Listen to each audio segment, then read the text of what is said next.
Assalamu alaikum dear students, and welcome to the KIPS Distance Learning Program Current Affairs Newspaper Roundup session number 14. Today we're going to talk about something very interesting. Today we're going to see what and how will the global coronavirus pandemic change the world in substantial and long-lasting ways. So we have to understand that the coronavirus is already changing our lifestyles, the way we move, the way we work, the way we eat, the way we greet, and that is very interesting and very important to note at this point. Our lives, the style of our leadership and businesses have changed to a large extent, and they will need to change in a time of pandemic, or otherwise they will die, which means that for all businesses, for all business activities, and for leadership, in order to survive, in order to thrive in a global pandemic, they need to evolve, they need to change, and they need to adapt to new realities, to new cultures, to new norms and new behaviors inside their organizations, inside their hierarchies, and in everything that they do, because already the pandemic is driving us to change our behavior substantially. Now, we don't really understand to what extent and in what important ways the coronavirus is going to change our lifestyles and the global community, and how we interact and how we relate with each other, and how we do business and commerce, and in what direction will the world will be headed due to the coronavirus. But we can make predictions. We don't really know until when the coronavirus will last, until when this pandemic will last. Recently, Cambridge University announced that they're going to start human trials on a vaccine that they have prepared. Now, on average, it will take around 6 months for those human trials to be conducted. After that, it will take another perhaps 6 months for those results to be validated first, and then for that vaccine to be approved by the Drug Regulatory Authority of the United Kingdom, and then international drug regulatory authorities and the United Nations. And it would roughly then take 1 year for the vaccine to reach and immunize majority of the developed nations. So this is important in this case, because the first people to receive the vaccine will be the people in the rich countries, the developed world, and then it would take a year or two to reach the developing world, Pakistan for example, and then it would probably take at least 3 to 4 years to immunize the entire world of the coronavirus pandemic. And that is given that the vaccine that has been prepared by multiple different organizations and pharmaceutical companies and universities working around the world works genuinely, because as a matter of fact, the coronavirus is rapidly and consistently evolving day by day. In every different region of the world, the coronavirus has a different strain that is affecting people with its disease.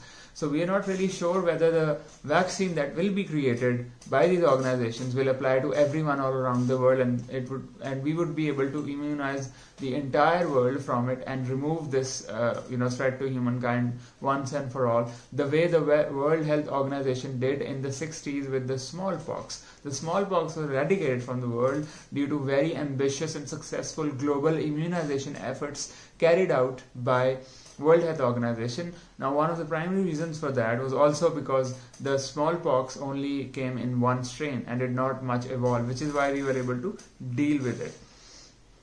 So, roughly, I think it would take another 6 years before, hopefully, we are able to completely deal with this crisis. Now, that is a long time period, and that's going to substantially change a lot of things in the world. So, before we talk about how things are going to change, let's first talk about how we got here. And this is very important.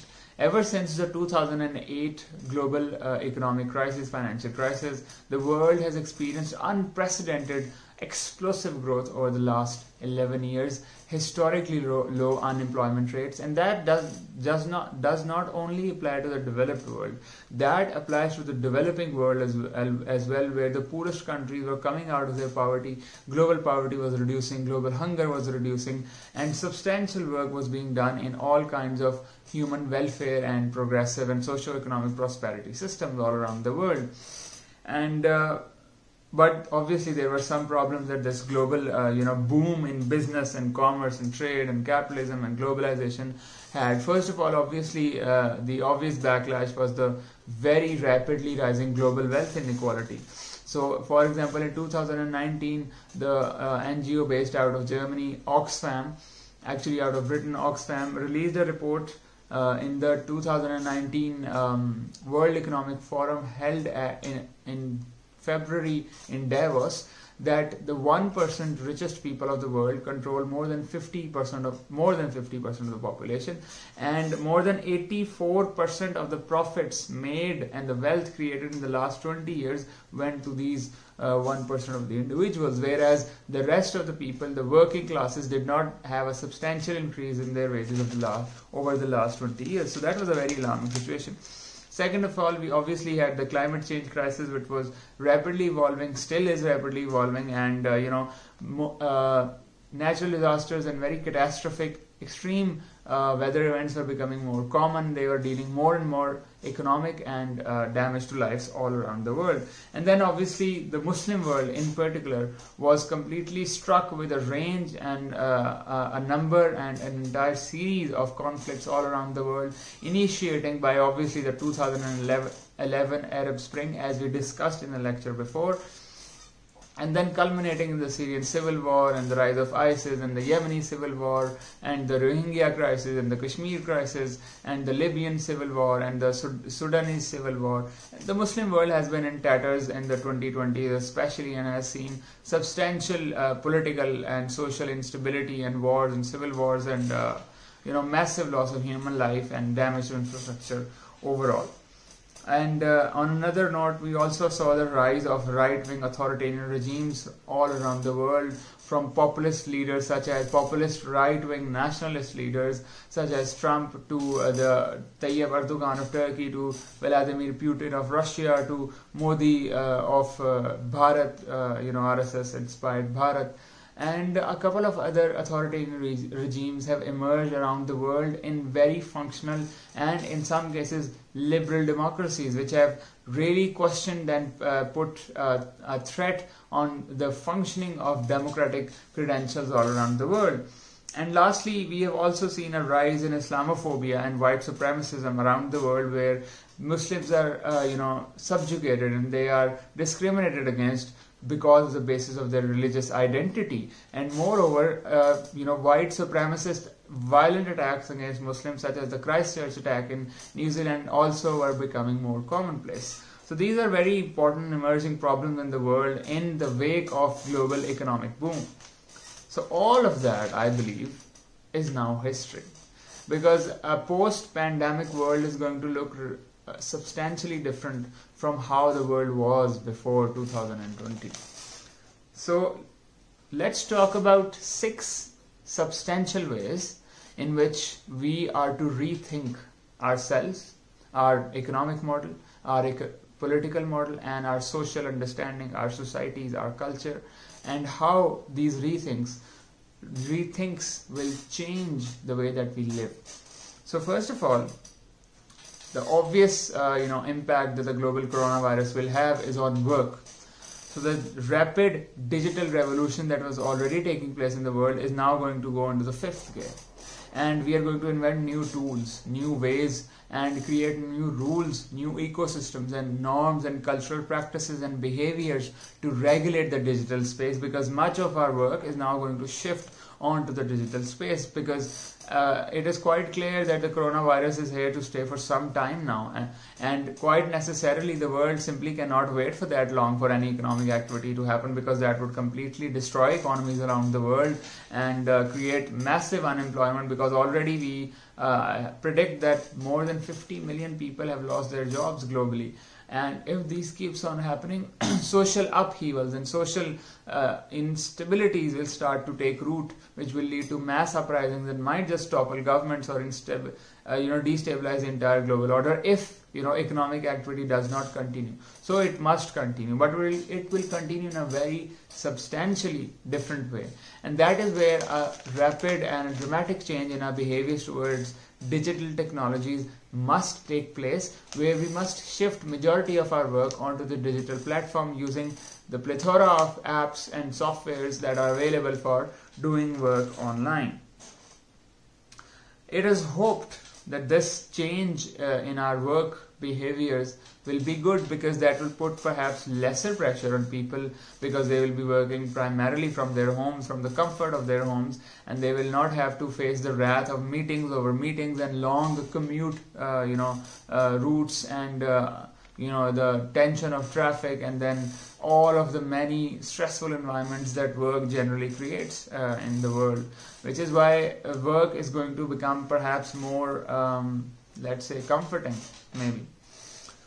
On a second level, a second rethink is going to come naturally in the way that our economies are shaped around the world. So we have come to realize that our economic model is solely dependent upon people-to-people contact and constant commerce and movement of goods, labor and services across borders around the world, because if something stops that, our entire global economy comes down to its knees. Now, necessarily, as we've already discussed, that massive unemployment has already taken place in the world. And if the crisis continues, more and more people will start losing their jobs. We have already seen that due to the coronavirus lockdowns in place, already social agitation has started in a number of places. For example, in the United States, hundreds and thousands of people are protesting on streets against opening up shops and business activities in the US. For example, in Karachi, traders have threatened the government that they're going to hold a general strike and bring people out and push government to reopen businesses, and they're going to reopen them without a consent from the government, because they have had enough of economic loss and they cannot bear anymore. Now, for example, an interesting thing that I wish to tell you is that before the coronavirus happened, a second sort of wave of Arab Spring was happening in the Middle East, where, for example, in Iraq, in Iran, in Syria, and in much of other places in the Middle East as well, massive uprisings and social upheavals were in process. People were already sick and tired of their authoritarian regimes who were only concerned about their own wealth creation and their own well-being, while their people rot and suffer because of unemployment, high prices, inflation, and all of external intervention into their economies, into their politics, into their society and culture. So in Iraq, for example, there was massive protest in the last 1 year against the overwhelming influence and intervention of the Iranian administration into the politics and the structure of the Iraqi government, and they were sick of that.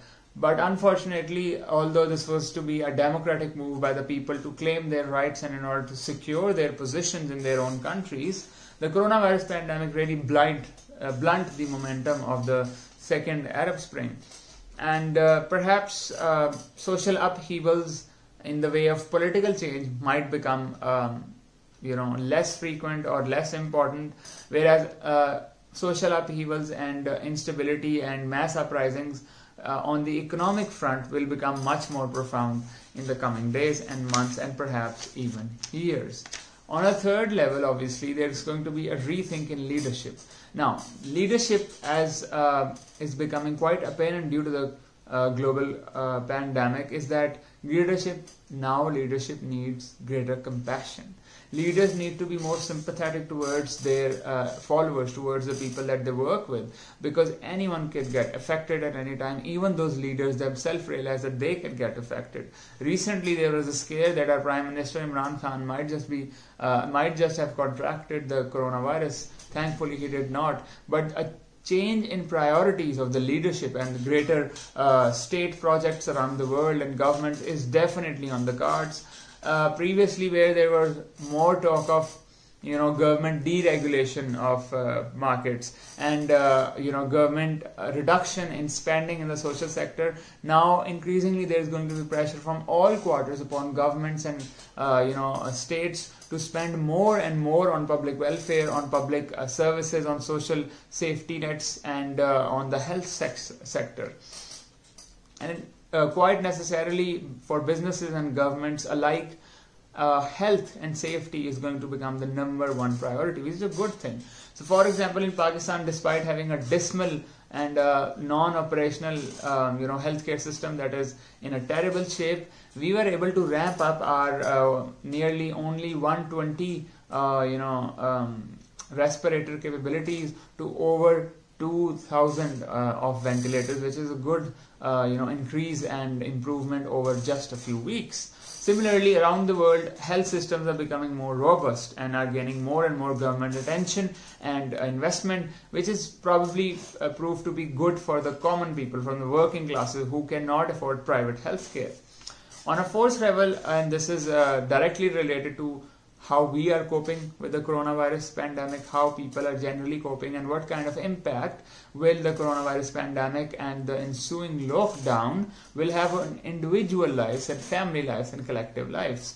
So first of all, I believe that there's going to be a greater sense of gratitude among people for their lives, for their health, for everything that they have, and there's going to be a newfound, perhaps, and I hope that it is, because the signs of that are already emerging, that there's going to be a newfound appreciation for outdoors, because people are stuck in their homes, they cannot move out, and they're sick of sitting in their homes with their feet up. And perhaps even greater appreciation for nature generally. And I hope that that really translates itself into a nature conscience of sort among the people that just might push them to do more for climate change and to preserve the Earth's nature and to preserve our natural systems and to preserve ecosystems around the world, so that we can fulfill our responsibilities to the next generations of delivering them a world that is better than the world that we inherited.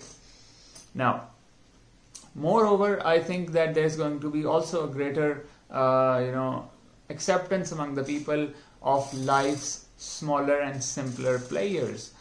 For example, having a meal with your family, having a discussion with your family, playing board games or indoor games, or just lounging and speaking, or being idle.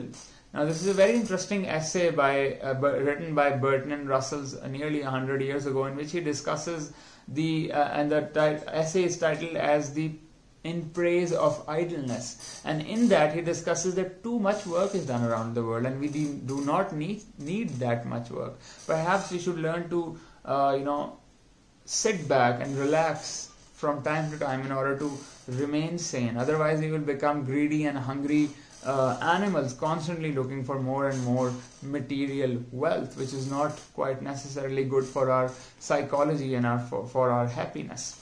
Moreover, the worst hit by the coronavirus necessarily is going to be our physical closeness and intimacy, because of obviously social distancing measures in place, and it's substantially going to change our culture as well and our cultural norms and practices. For example, a handshake, which was one of the most important steps of interaction and social relation, perhaps is going to see a substantial drop. And moreover, we're also going to experience a newfound respect and overwhelming support for the medical community. They will be celebrated, and art and society and culture will make memorandums and portraits and all kinds of things for the medical community, because they are our heroes now.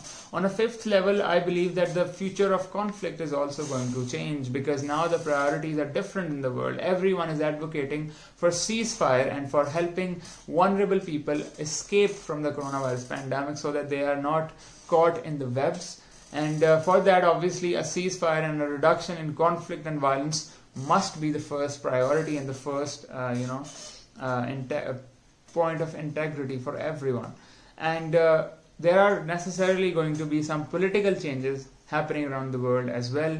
And I believe, honestly, given the way that the Trump administration has acted so far and has completely failed in containing the spread of the coronavirus in America, Trump is going to lose the next election. And we're going to have Joe Biden as a Democratic president for the United States. And he is quite different from Trump, because Trump consistently talks about tax cuts and lesser regulation of the market and lesser spending in social sector. So quite necessarily, due to the pandemic, there's going to be a greater realization among the public around the world and in America as well, that we need more spending by the government in the social sector. We need more social safety nets by the government, because we cannot take care of ourselves, especially the large working classes that are the engine of a society, upon whose back the society runs and the economy moves forward.